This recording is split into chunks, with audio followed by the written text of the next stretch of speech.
All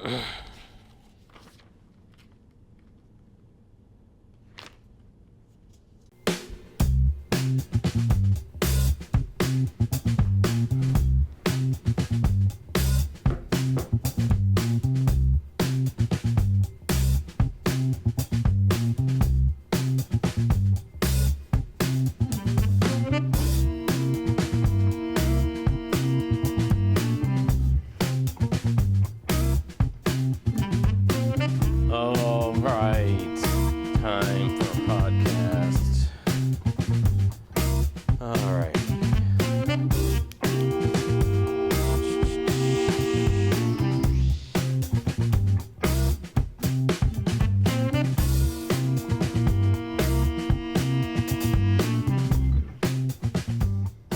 And 5, 4, 3.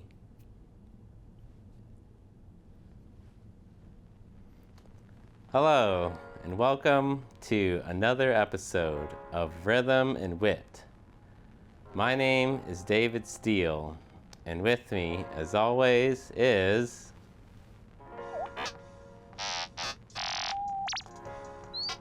Today is a very special episode because I am here with myself and all of my equipment that I use to make the podcast. So, this episode is going to be all about how I make my videos and what the equipment is that I use.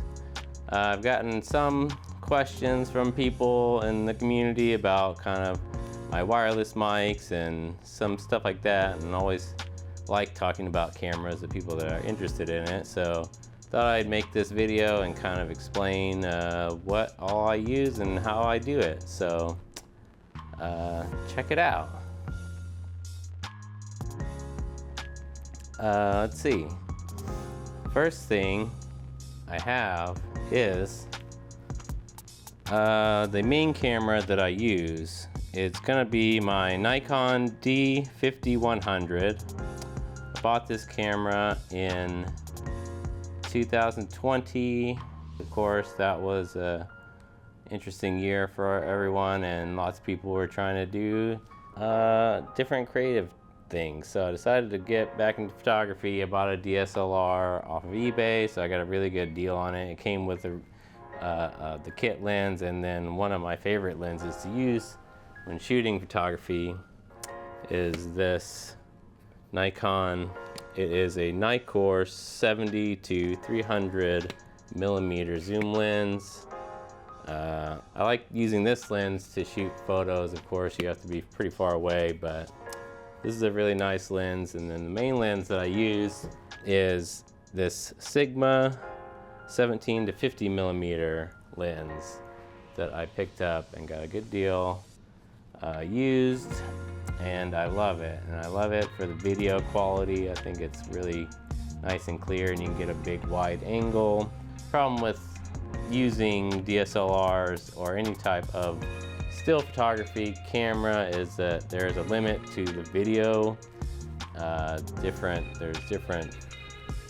reasons for that. I think one of them being the taxes. They're trying to avoid taxes because once you classify a camera as a video camera, it goes into a different tax bracket, so they just cut it off and say, no, this is supposed to be just for still photos, but whatever.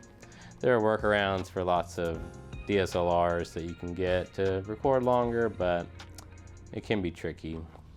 Anyways, that Nikon, I like shooting handheld with it. It's pretty nice because that way I can just click it on and off and never have to shoot for more than 10 minutes in those scenarios. But I also have another wide camera, this one here, that I'm sure people have noticed.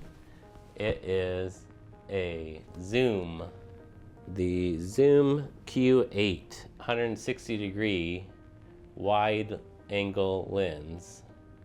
Very cool. I got this in probably 2019 to shoot video for my band because it's really portable. It's got great sound.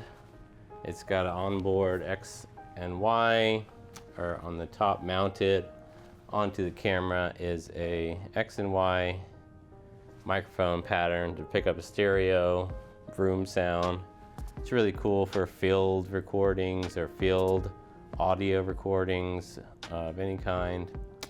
It's been really handy. It's not really necessary. I just like how I use it. Mainly, a lot of times I use it to run audio into if I need extra, because it's got two XLR inputs on the back that also has phantom power, so it can run microphones like this. Condenser microphone. This is a Rode NT1.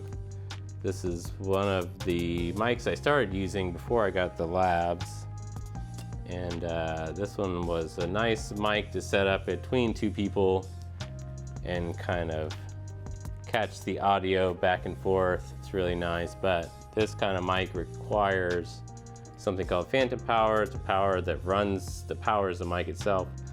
The zoom camera has that on it, so it's really handy. But I just set it up because I have it, and like I said, it's just a nice little wide, even wider angle that I like to show off and kind of use. And that camera can record, because it technically is a video camera. Doesn't have any limits. Very nice. The other two cameras that I use are a pair of Canon M200s. These are mirrorless cameras, still photo cameras, but they're great video quality. It's the reason I got the first one I bought in early this year, 2024. I picked it up so I could stop using cell phones. We used to use cell phone cameras for the extra angles. That is very cumbersome, but doable if that's what you have and you want to do multiple angles. They're very easy to set up and use, but kind of hard to get files from, and things can go wrong. It's just, they're tricky, but you can shoot movies on these iPhones or Android phones. Very, very good quality. I shot a lot of the footage of the equipment with my Google Pixel, so you can check that out. The very nice quality. Luckily, I don't have to use my phones anymore because I bought the pair of Canon M200s. I bought the first one because I was trying to look for another camera to replace the zoom camera, kind of a wide angle camera, and I found this one online. I got a great deal. They're about $400 to $500 each, but I got one for probably half price, refurbished on Black Friday, and then I liked it so much I bought another one just like it. Actually kind of came across it when my first time visiting Comedy Avenue in Lawton. Our friend Andrew Patterson had the same camera as I didn't want his anymore. He didn't really like it, or he wanted to upgrade or whatever. So I was like, hey, I'll give you some money for it. So he sold me his, so now I have a pair of them, and they're really great, really good zoom, really easy to set up. They have really good auto settings. Autofocus is really handy. Very nice, just kind of hit them.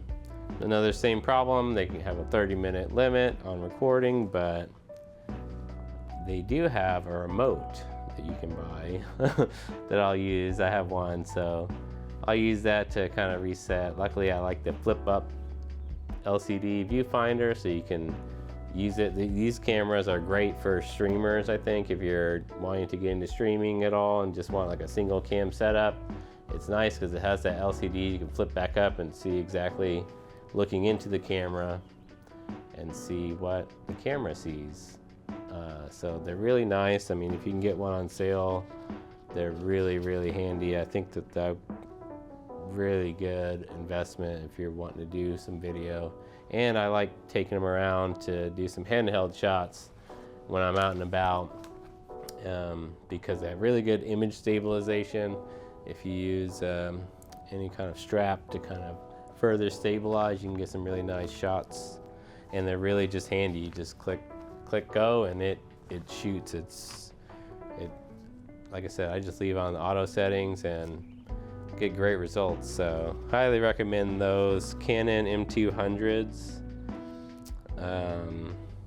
If you're looking for them, they're lightweight, so easy to set up on a tripod or whatever you gotta do. Let's see. So those are the cameras that I use. Definitely kind of go a little bit overboard, but so you certainly don't have to do that if you're looking to get into this. You don't need all this stuff, but I would recommend at least, a really nice main camera, possibly 4K, so you can kind of zoom in or take, different angles if you want from one camera frame with that. But maybe just have a cell phone for a second backup camera if you want, or a secondary angle if you want to do anything that I do. It's not too difficult if you know how to edit them together. That's another thing we'll get to. And the last thing, as far as the kind of setup, is I wanted to talk about the lights I use. I have right now, we are looking at my view of the set. There are two newer LED 13-inch lights. These are really handy. They actually belong to Nick Campbell. He bought them for his shows to use on stage. They have really nice battery life. I think they last about 2 hours. Really, really handy. Come with the tripods and all of that. So those are really essential, I think, for good lighting on a podcast set. And the alternative, of course, I have also in the other studio in the house. I have a bunch of LED desk lamps, LED desk lamps. Get them at like Walmart for like less than $8 each. Usually, sometimes they're on sale for less than that. I picked up a bunch, like 3 or 4 at once. They're like $3 or $4 each, and they're really nice. You can actually, some of them have a plug on the lamp base itself, like a two-prong plug, so you can string them together. That's what I did when we started out. It's super, I don't know, it's easy, very much cheaper than these lights. But they did the job. Like I said, I had about 3 or 4 of them at one point. So, and I still do, and they're handy. I use them for stage lighting occasionally too. You can put them on the floor if you're making your own kind of stage lighting and shoot them up. And if you have a bunch, they can light up a stage pretty well. So that's what I would recommend. If you're looking for some lights, check out Walmart, or even, I'm sure, maybe like the Dollar Tree or Five Below or something like that might have some cool LED lights. Are very inexpensive these days, so good lighting is really good. You want to just have a very bright, as much light as you can pretty much, and you'll get good set lighting. Of course, the last thing you'll need is a dark color shirt and a tie with a cool design, and you can be like me. So those are the cameras, lights, action.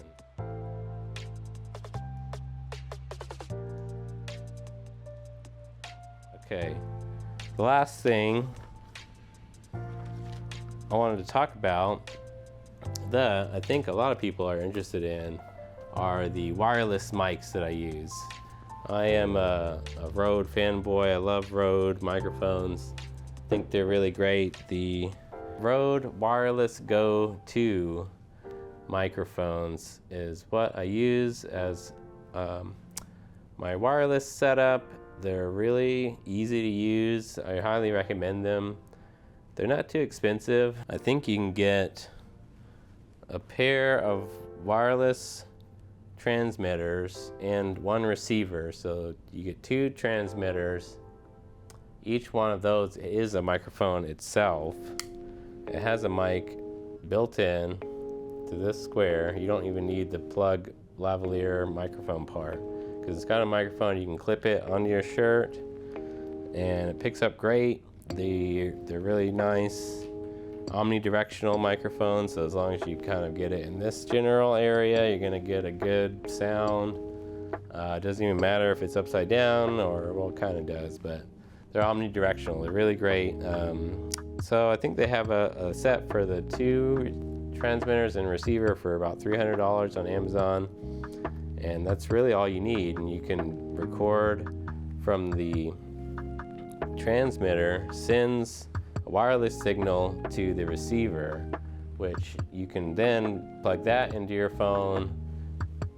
Make sure you set the settings correctly for the input on the microphone input. Make sure it's recording from the microphone.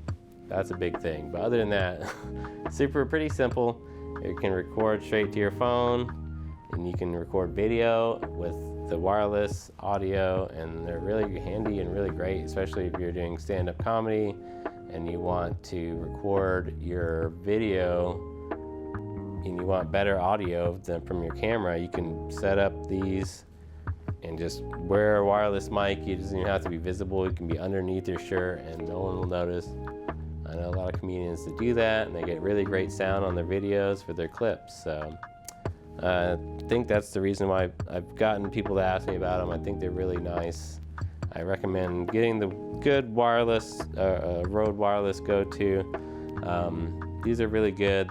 They have some off-brand ones. I think that they're just as good. I can't say, or they're at least decent. If you can't afford these, those are a little bit cheaper, but I recommend Rode because these are going to last a long time because they're high quality. You're going to get a good sound out of them. So yeah.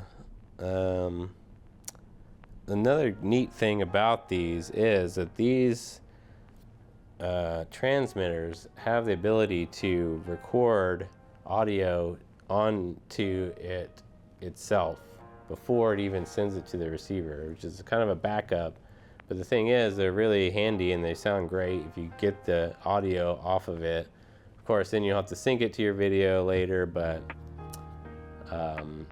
I kind of use that a lot. I don't even record the receiver sometimes if it's too difficult, or if you just don't have time, you can just hit, make sure they're set up to record when you hit the button, and you'll have the audio right there. So these are really, really cool. They're really easy to set up. They plug into your phone to an app. You can control the settings and do all that stuff on your phone. Very nice product by Rode. Also, if you are wanting to start out and you want some microphones, some simple mics, I recommend getting a Blue Yeti USB mic. They're, I think, maybe $100. I'm sure you could probably get one less than that even.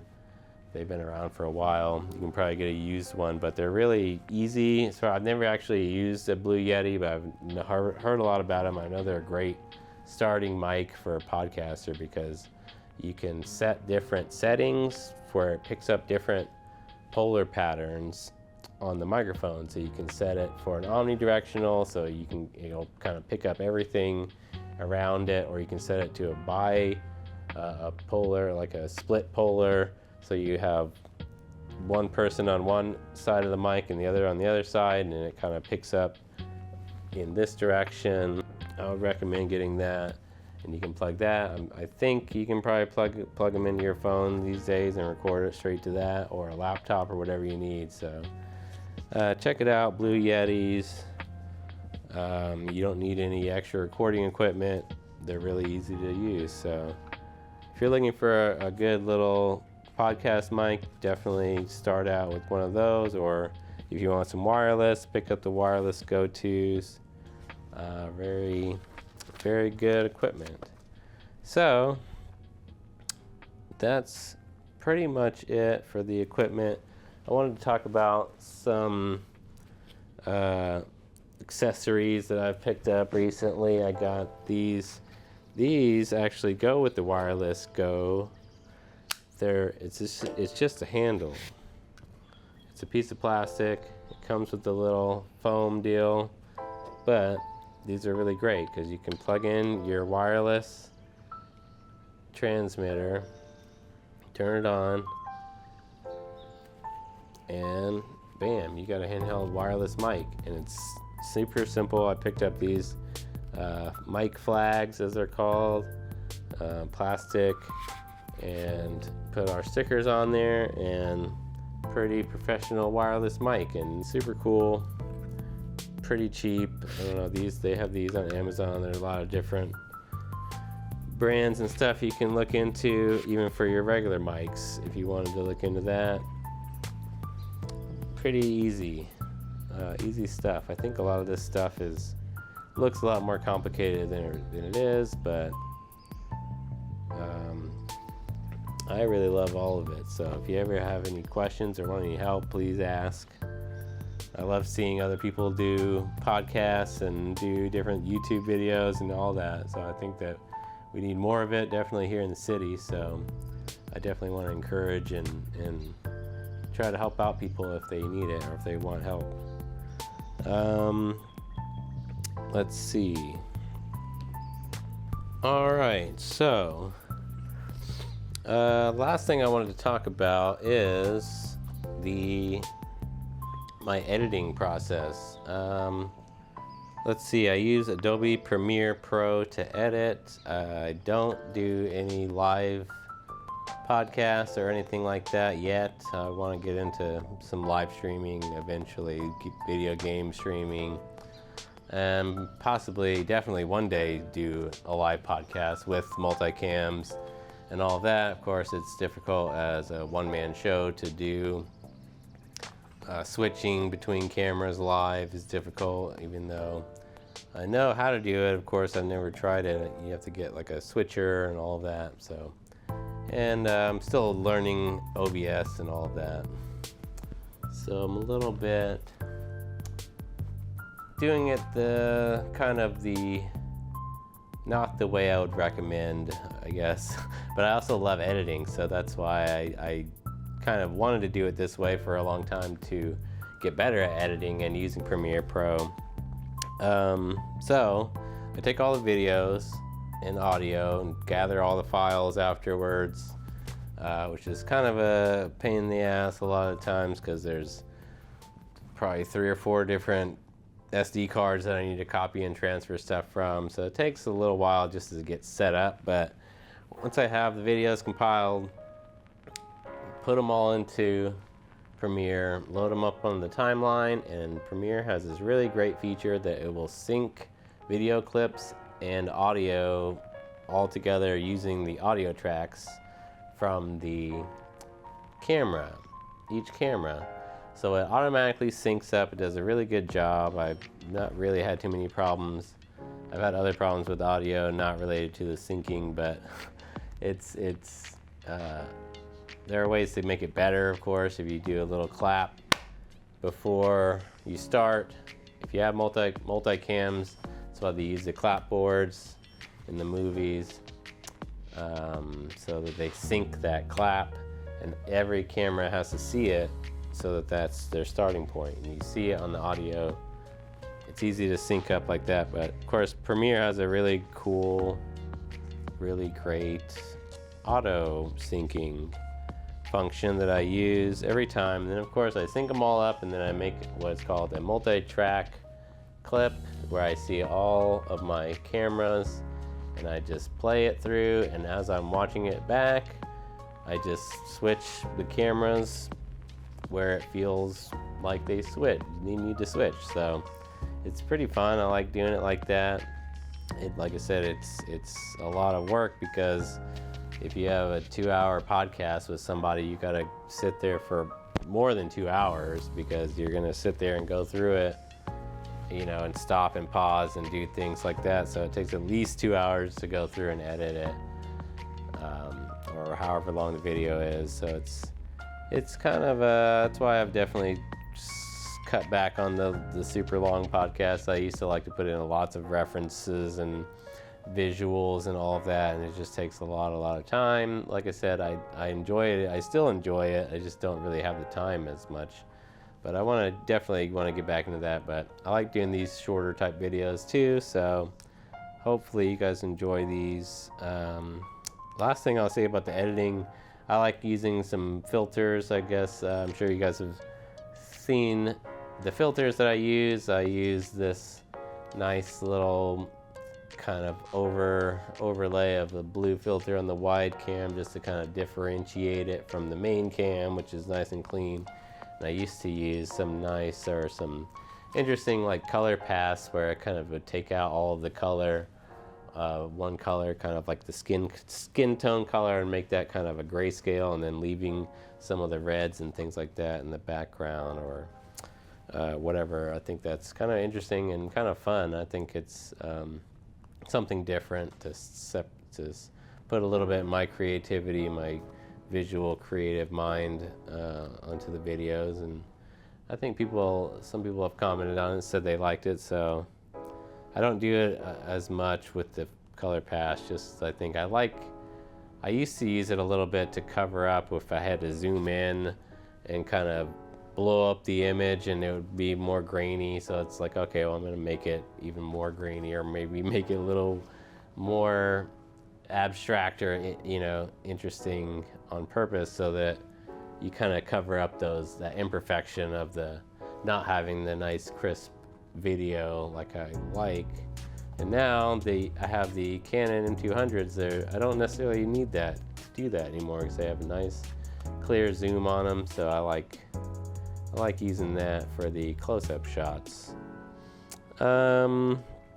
Last thing on editing, of course, I just once it's all done, I'll export it, H.264 MPEG-4 file, upload it to YouTube, export a wave audio for podcasts, and I use RSS.com, and it's pretty easy to use. They just, you sign up.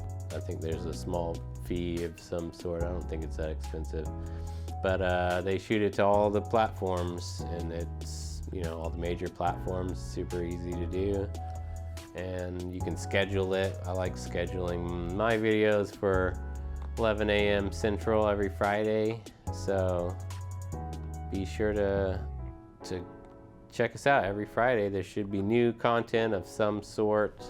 It's not always a podcast, or it's not always, even about comedy. It could be this. I think this is a informative tool for people. So yeah, I think that's it. That is everything that I use to make a podcast and a YouTube channel.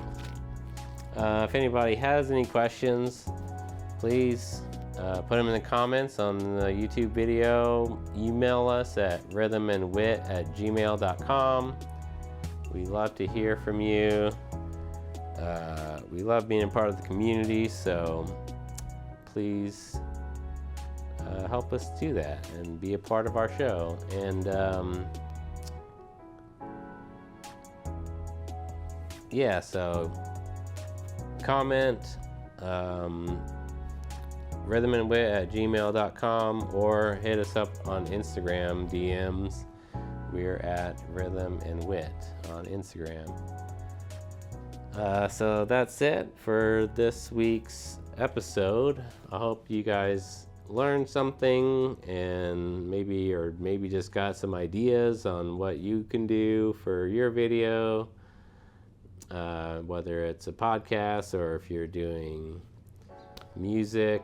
Like I said, this Zoom Q8 recorder is very, very good for musicians in particular, because it's just a nice wide angle. There's a new model, the Q8N 4K. That's what I would recommend if you're looking for one. It's really nice camera, really great audio. If you're performing live, you can just set it up even right in the front of the stage and get a really nice angle of the whole stage. and really nice audio. So musicians, comedians, we all need video, so we gotta put out reels and all the social media marketing. So please don't hesitate to ask for help, because I want to help everyone get better at this stuff if we can, including myself. So if you have any tips, please send them. All right, I think that's it.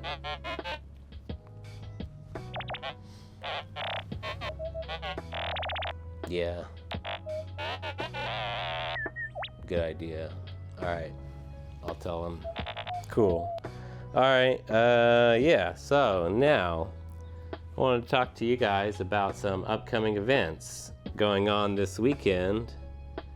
We have Put a Cork in It, Comedy on the Spot. It's happening Friday, May 24th at Put a Cork in It, Bricktown Winery, as featured on this channel, and twice a month by Nick Campbell. Experience the thrill of comedy on the spot, where our talented comedians craft hilarious moments in real time without any prepared jokes or scripts. It's a high-wire act of humor where every punchline is fresh and every moment is filled with spontaneity. So come out. It's going to be $10 online, $15 at the door. This is Comedy on the Spot with Brandon Killo, Anna Rhodes, Will Davis, Raven Burris, and Pat Ferris. Hosted by Nick Campbell. 6:30 show, so it's going to be a lot of fun. I can't wait for this. Nick's doing some themed shows once a month there, as well as the more traditional headline feature guest shows. So this one is one of the theme shows, so it's going to be super fun. I can't wait for that. What was that? Okay, good. Yeah. Also Friday, May 24th, is the season finale of Date Night with the Martin Duprass, the show that tries to get you laid. 7 p.m., a special time at Point A Gallery. This month we have a very funny lineup. Alex Sanchez, Vince Spencer, Brett Jeffries, and a performance by Noah Petrie. This is not a series finale. It's just the last of our normal formatting before a summer of fresh and fun content. We'll kick off the special season finale at 7 p.m. with a banger lineup that you don't want. With a banger lineup, you know we don't disappoint. Yeah, Friday, May 24th, 7 p.m. $5 cover at Point A Gallery, 2124 Northwest 39th Street in Oklahoma City, Oklahoma. Come out and see the season finale of Date Night. Okay. Next thing. What'd you say? Oh, okay, cool. Now we have the Rough and Ready comedy show has been rescheduled. Nick Campbell Comedy and Rough Tail Brewery present the Rough and Ready comedy show. Saturday, May 25th. Doors at 6:30, show at 7:30. We have Will Davis, Chrissy Isles, Leo Mendes, and hosted by our very own Nick Campbell Comedy. Tickets are $10 in advance, $15 at the door. It's at 320 West Memorial Road in Oklahoma City, Oklahoma. Get your tickets on Eventbrite. This is going to be a great show. Can't wait. Will Davis is headlining this show. He's going to do, that's like a 30 or 40 minute set. I can't wait. I don't think I've ever seen Will do that much time, and it's going to be great. I know he can do it. It's going to be awesome. Never seen Chrissy Isles. That's going to be fun. Leo, Very, very funny comedian slash lawyer and soon to be husband. So come out for that show. Also this Saturday, we have Halloween in May, presented by Make Oklahoma Weirder at Resonant Head in Oklahoma City. Saturday, May 25th, 2024. The doors open at 7 p.m. The show's at 8 p.m. It's at Resonant Head, 400 Southwest 25th Street in Oklahoma City. It's $15, all ages. They're going to have food, candy, photo ops, costume contest. It's Halloween in May. Very cool lineup. They have Medicine Horse, metal band, Mars Deli, hip hop, Bad Athlete, rock, and Lane's Heathen Boots, electronic. Put together by Make Oklahoma Weirder. Some great people doing great things with music in Oklahoma City. So follow them if you don't already, and check out Halloween in May at Resonant Head. Of course, the Paseo Arts Festival is happening all weekend. Lots of great bands going on out there. I'll be out there definitely Sunday. So come out to Paseo Arts Festival and hit me up if you're gonna be there Sunday. All right, last thing. Okay, we have at Mycelium Gallery, Saturday, May 25th at 7 p.m. a psychedelic harm reduction course presented by Community Farms. Community Farms presents a psychedelic harm reduction course. It is a free class to educate the public in harm reduction with the use of psychedelics. So yeah, I didn't realize this is free from 7 to 9. Mycelium Gallery is hosting this event, so if you're interested in some safe ways to get into some psychedelics, then please, if you're looking for more information about that at all, please check it out. It's going to be free Saturday at Mycelium Gallery. All right, well, that's it. We did it. Another video in the bag. Hope you guys enjoyed this week's episode. Don't worry, next week Nick will be back in the co-pilot seat, and we're gonna have some very special videos for you guys, at least 2 of that I don't want to say too much about just in case they fall through, but be on the lookout for definitely next Friday will be a new video, so, and it will be featuring more than just me and maybe hopefully some comedians. All right, thanks for watching, y'all. Have a good day. Bye.